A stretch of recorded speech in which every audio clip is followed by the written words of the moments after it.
Okay, so in this tutorial, I'm going to walk you guys through shading the ear. I'm going to do a series of tutorials on just doing realistic drawings of portraits. All right, I'm just going to start with the features first. I did one with the eye, and I'm doing one with the ear now. Now, some things I should point out first. Notice I did the drawing in pencil at first, and I would advise that you do that too.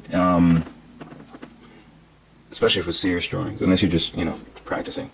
Also, some key things to think about here is that the types of strokes I use determined by what I'm trying to do with it, right? So I could be shading, and this is when I'm trying to recreate effects of light, right? Where the shadow areas, light areas, and so on. And also, you have to pay attention to structure, okay? Now I'm thinking of some of the parts of this, the ear, as like tubes. All right, so I'm thinking of some of them like they're actually like little tubes, like so. All right, and I'm thinking of light on them like so. So for example, that's the light area, the shadow area, and then right in between there's the shadow border. All right, this is the area where the shadow begins. So the light area, the shadow area, and this is the area between the border of the shadow border, I call it. All right, so this is the basic type of conception or simple form I think about when I'm shading the ear, especially.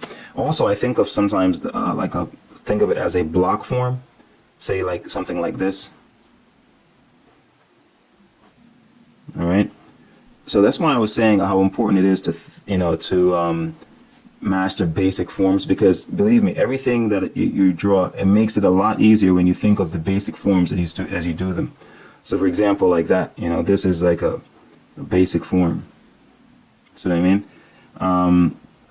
So it's good when you start practicing to see things in this way, because it really helps the process. You see them as basic forms. All right. So here I'm thinking of a block, here I'm thinking of a tube. Now, let's go in. I'm going to use the 005 as I start, outlining this thing. I'm going to go over the pen marks. So this is generally the type of procedure I use, and I make sure I use a really light, perhaps the thinnest one I can possibly, the finest point. And this is generally my finest point, because for those light areas, I don't want to use a heavy line. So I'm just going to do the outline right now.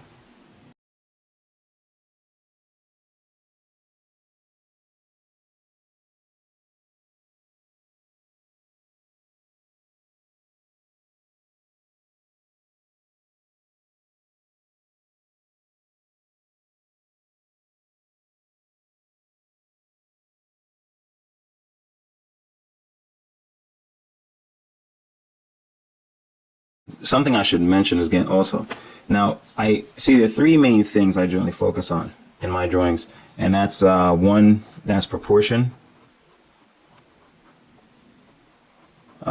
Next is the lighting and the structure. These are, I consider, the three most important concepts that most my drawings are based on. The system that I use is based on these three principles. Now, if you notice, some of the lines that I have here are solid and some are like dotted. Now, that's because I'm thinking of the dotted lines are more like marking edges of shadows and not necessarily as a contour of the form. Okay, the solid lines are contours. Little dotted lines are just indicators of where shadows end. All right, so I may not necessarily want a straight line there. Now, let's explain what's going on in terms of lighting. Now, obviously, the lighting is coming from this direction. All right, it's coming from upper right. Now, the cast shadow here is the biggest indicator of that.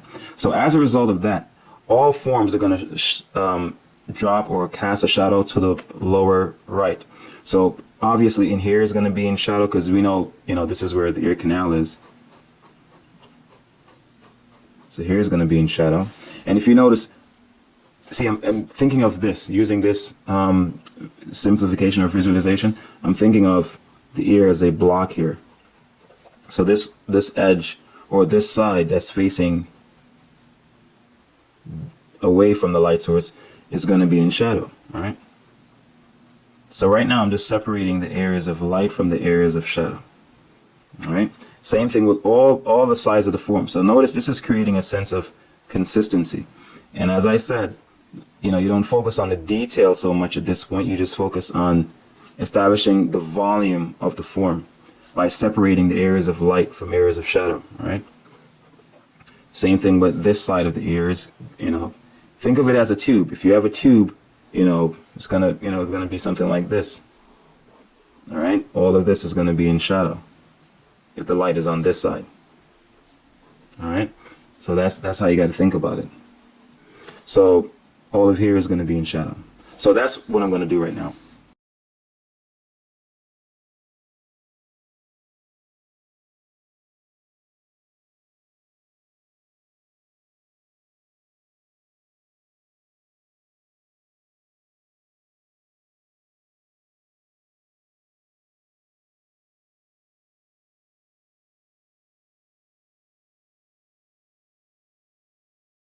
I think that's pretty much knocked out most of the shadow areas.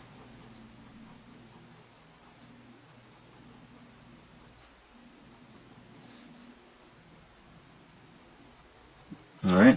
So now thinking of this form, see, that's pretty much what I'm doing. I'm just separating the light areas from the shadow areas. I'm not focusing so much on the shadow borders yet. So now I can actually just go about and erase the pencil marks.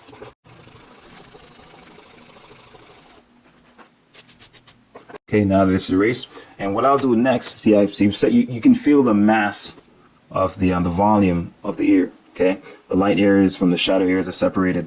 Now it's a matter of going in and refining the shadow borders. Okay, that's this little area here, and then after that, it's just a matter of fine tuning and putting in details and so on. But first thing is you establish proportions. You have to get your proportions accurate. That's first and foremost before you do anything. Then you think about the volume and the structure at the same time. Make sure that the values complement or enhance the values enhance the volume of the form, okay, the three-dimensional shape. And then after that, the drawing takes care of itself. You just proceed gradually.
All right. So, and that's about it. So if you notice, you do feel the volume of it. You want to feel like it's a real three-dimensional form. So, like, I'll use red marker so you actually feel it. So, pretty much, you want to feel as if you're going over the form, like so. It's not flat. All right. Just like with this one, it goes over, goes down, you go over, goes down. You want to imagine that while you're drawing. See here, you feel like it's flat. See, the way it's treated is if it's flat. This curves out like so. This curves over like that. That's the idea. You wanna make it really feel as if it's a three-dimensional form, and you're using the types of lines to depict that. So the main lines I used, of course, are the crossed hatch lines, and a lot of these curved lines. So whether it's curving like so, and it cross hatches, but at the same time it's still curving around in that sense. All right, and that's just a basic principle you want to keep practicing.